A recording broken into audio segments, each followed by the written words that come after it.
related. Various YouTubers, Newgrounders, Facebookers, Twitters, Twitters, deviant talents, and whoever else we can whore ourselves out to. I am Gigi, and this is my associate, Frankie. I'm Amy, and this is my fiance, Michael, who's going to be helping out with my, you don't have any part in that, with my 2,500 subscriber on YouTube special. So we're going to be doing a question and answer today. So he's just background noise, really. So I asked you guys to send in your questions for me. Actually, I didn't give you too much notice. I only gave you about 4 days, I think. But I haven't seen any of the questions, so they've all been forwarded over to him. So I'm going to be hearing them for the first time now. All right, we ready to go, Michael? Yes. All Question 1. That was my job. Question 1! Yeah. Anyway, Alexander Muir asked, how does it feel that your voice for a character might branch off into a possible series of games? Pretty surreal. I mean, for everyone at Galaxy Trail, we never knew that the game would go this far. Like, we always hoped when we were a part of a project. But to actually see its development from Kickstarter and everything was crazy. So to think that Freedom Planet 2 is going to be coming out, and who knows, maybe there'll be more, fingers crossed, because I'm not ready to let go of Mila just yet. Yeah, it's crazy. By far, one of my most proudest roles, because we were actually able to follow everything, and Stephen really values the voice cast as well, so we all feel very important. So, surreal. All right. Question 2. Question 2! Austin Yaga. I recognize that name. I think you were one of the first people that I worked with. I remember I played this really cool girl character in one of your games. But correct me if I'm wrong, but I'm pretty sure that's the case. No, you couldn't have been cool. Come on. You're meant to love me. Meant to. All right. Question 1 of 3.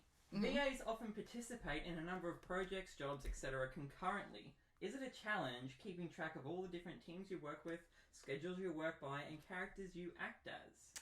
I'm really grateful for the starring service on Gmail, or else I would forget about deadlines for projects. I mean, it does happen sometimes, but then, like, particularly not voice acting for the last year. I've only gotten back into it over the last couple of months, like just prior to going to America. I do tend to forget about projects because really they can be a year in development. And then suddenly I'm like, oh, whatever happened to that project? And so I would look it up on YouTube and I'm like, bam, okay, awesome to see where you've gone. But in terms of, said team members, didn't you?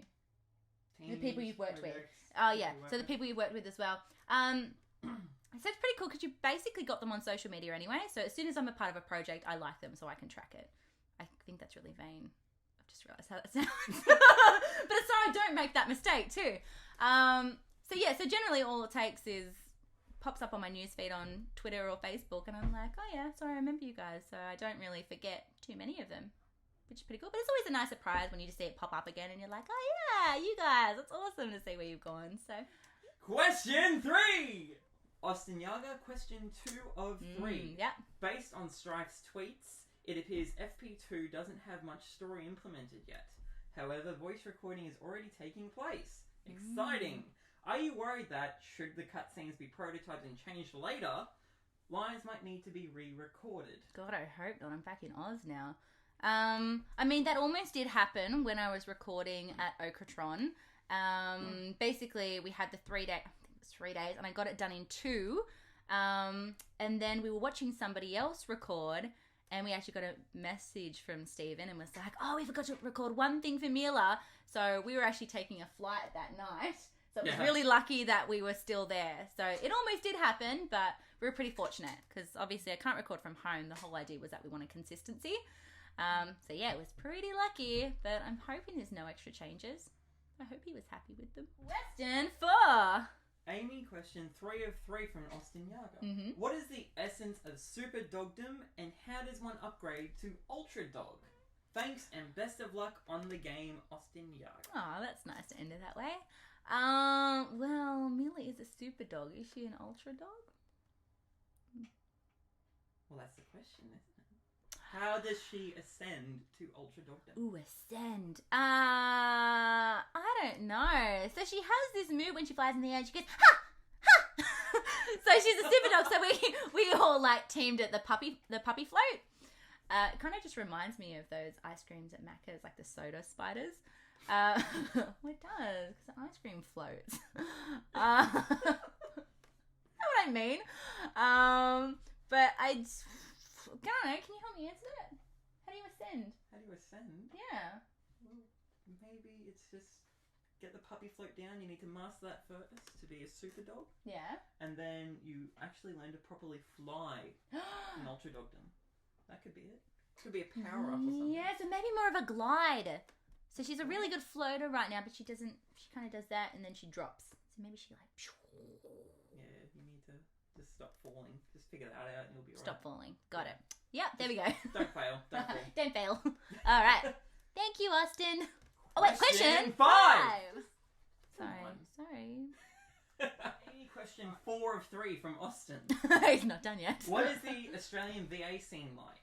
Do you find yourself doing most of your VA work remotely, or do you interact a lot with Australian teams / on Australian projects as well? Thanks, Austin Yaga. So where in America we actually had a massive bitch. Yeah, I can say that. Massive bitch about it. So when we met a couple of different voice actors, I was basically like, guys, I'm so jealous. Like, there's no animation, but you know what I mean. There's no animation, no video game distributors that I can kind of put my hand up and say, I'm a voice actor, please let me help. So it's pretty much commercials, advertisements, radio, that sort of thing, and that's really as far as it goes. So I get really sad about it. Yeah, it's just really sad. But like on Voice Acting Alliance and Voice Acting Club, I see some more Australian producers popping up, and I get really excited. I'm like, hello, I'm Australian too. It's so great to see that we're producing something out of this country. But admittedly, like there was one night we were there, and I said to Michael, "Do you want to live here?" And he was like, and I'm like, I'm like that too. But the voice acting scene, like where we were, there were 3 voice acting places within a 40-minute radius. Like it just, yeah, it was sad. Like there was Sound Cadence Studios, there was Funimation, there was Okratron, and I was like, we have nothing! Nothing! Yeah, it's sad. Yeah, but hopefully more pops up, and I can still do as much as I can from home, so I'm going to really push that, and see how we go. It's not so much a lack of interest, it's like we've accounted heaps of people here that want to do voice acting, but it's just there's no real development, so... Yeah. I mean, I try to scout out a lot of people, and I'm like, oh, I see that you're from Australia, and you've got a project going, and they say, oh, well, we don't actually really need voice acting, and there's just not a lot here, unfortunately. We really are isolated, aren't we? Question 6! Question more of a request from Klonoa. Can you please give me a happy birthday shout out in Mila's voice? It would mean everything to me. Aww. My name is Isai, and he even included a little broken down phonetically sounded thing. So Isai. Oh, good. I like it when they do that, because that reminds me when I was at Okratron, I would sometimes slip into my Aussie accent, and so Kagi was just like, oh my god. So he would like delete the word and then type it out phonetically. I'm like, this is so much easier. And then bam, it was done. Happy birthday, Asai. I hope you have a wonderful day. And when was his birthday? It was for yesterday. Yesterday! So that means we're 2 days late because we're a day forward. I'm really sorry. We should have done this yesterday. Oh, that's right. But I hope you had a really good day, and I hope it at least made your day today, even if today's not your birthday. So thanks for that. Happy belated birthday! Happy belated birthday. And that is it for all the questions. Thank you, Austin Yaga, for the contributing to most of them. Thank you. Oh, guys, you had like 4 days to question get your shit in order. Huh? That's a question a day. From one person, but I really appreciate it. Thank you. This was for you guys. Well, I hope you enjoyed this video anyway. Thank you to the 2,500 subscribers. I really appreciate it, and I'm really slack with YouTube, so I don't know why you guys are following. And we're Send in boring. more questions. Yeah, but I'm not doing another video because this was your chance. Nah, honestly, you guys are awesome. Thank you. Actually, I just realized my YouTube followers didn't know I was doing this video. Oh. So it was Twitter and Facebook. This was your own fault. I know. I only started Twitter like while I was in America. So it's been like a month and a half or something, and that's been it. So I should have sent it to you guys. I'll do another one. Sorry. Any more questions? Send it over to my Ask FM. So we can keep the surprise for Aimee. Which is M What, but with a Y, not with an I. M What 9. All right. Thanks, guys. Thanks for joining us. Bye. Bye. You just cut off my face. Sorry.